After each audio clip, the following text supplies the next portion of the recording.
ഇന്ന് നമ്മൾ കൈതച്ചക്ക കൊണ്ടൊരു പച്ചടി ഉണ്ടാക്കുകയാണ്. മധുരപ്പച്ചടി, സദ്യക്കൊക്കെ വിളമ്പുന്ന പച്ചടിയാണ്.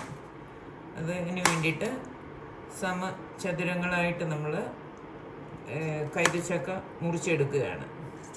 കൈതച്ചക്കയുടെ കാൽഭാഗം അരയ്ക്കുന്നതിന് വേണ്ടിയിട്ട് എടുത്തതാണ്. മുക്കാൽ ഭാഗമാണ് അരിഞ്ഞ് നമ്മൾ കഷ്ണങ്ങളാക്കി പച്ചടിക്ക് അരിഞ്ഞെടുക്കുന്നത്. സമചതുരമായിട്ട് ചെറിയ ചെറിയ സമചതുര കഷ്ണങ്ങളായിട്ട് നമ്മൾ ആ കൈതച്ചക്കയുടെ മുക്കാൽ ഭാഗവും നുറുക്കി വെച്ചിരിക്കുകയാണ്. ബാക്കി കാൽ ഭാഗം മിക്സിക്കകത്ത് അരച്ച് എടുത്ത് വെച്ചിട്ടുണ്ട്.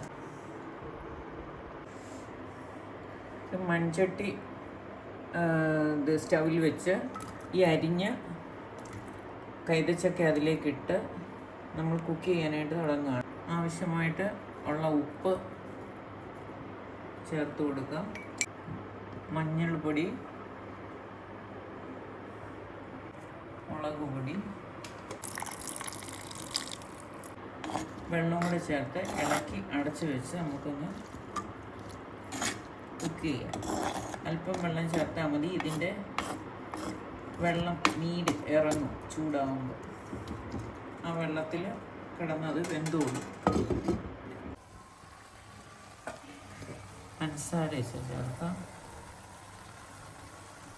2 സ്പൂൺ പഞ്ചസാര ചേർത്തു. മധുരത്തിന് ശർക്കര വേണമെങ്കിലും ചേർക്കാം. അതിൻ്റെ അകത്തിലെ വെള്ളമൊക്കെ പറ്റി ഇനിയിപ്പം അരപ്പ് ചേർക്കാം. തേങ്ങയും ജീരകവും കൂടെ അരച്ച് അതിനകത്തിലേക്ക് ചേർക്കാം.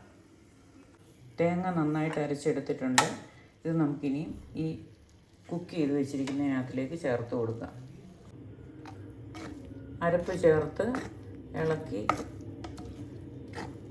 വീണ്ടും അതൊന്ന് ചൂടായി ഒന്ന് വെന്ത് ആ അരപ്പൊന്ന് ആ പച്ചമണം മാറുന്നിടം വരെ ചൂട് അടുപ്പിൽ ചെറിയ തീയിൽ വെച്ച് അടച്ചു വെച്ച് വേവിക്കാം. തൈര് ചേർത്തു. തൈര് ചേർത്ത് കൊടുത്തിട്ടുണ്ട്. അതിനോടൊപ്പം കടുക് പൊട്ടിച്ച് വെച്ചിട്ടുണ്ട്. അതും കൂടെ നമുക്ക് അങ്ങോട്ട് ചേർത്ത് കൊടുക്കാം.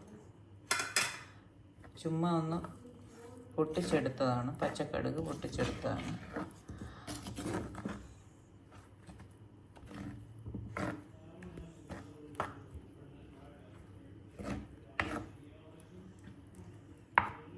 ഒന്ന് ചൂടായി വന്നാൽ മതി. ഇനി തിളയ്ക്കൊന്നും വേണ്ട.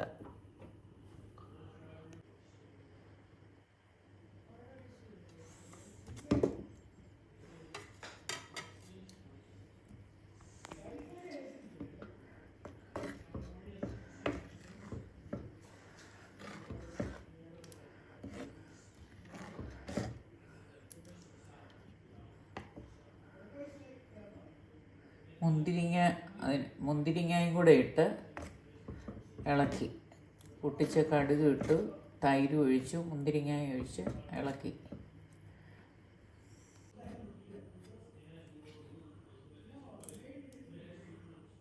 എല്ലാം പാകത്തിനായിട്ടുണ്ട്.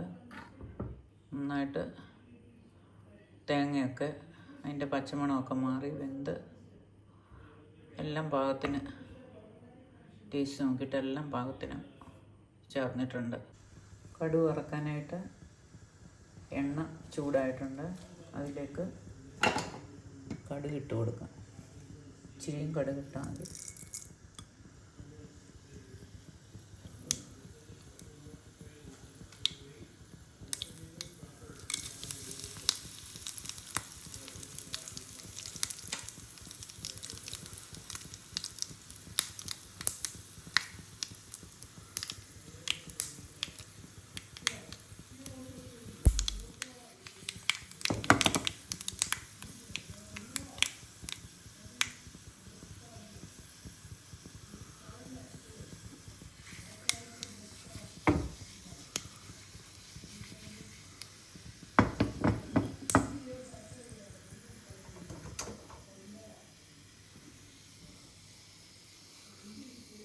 കടുക് വറുത്ത് നമുക്ക് അതിലേക്ക് ചേർത്ത് കൊടുക്കുക.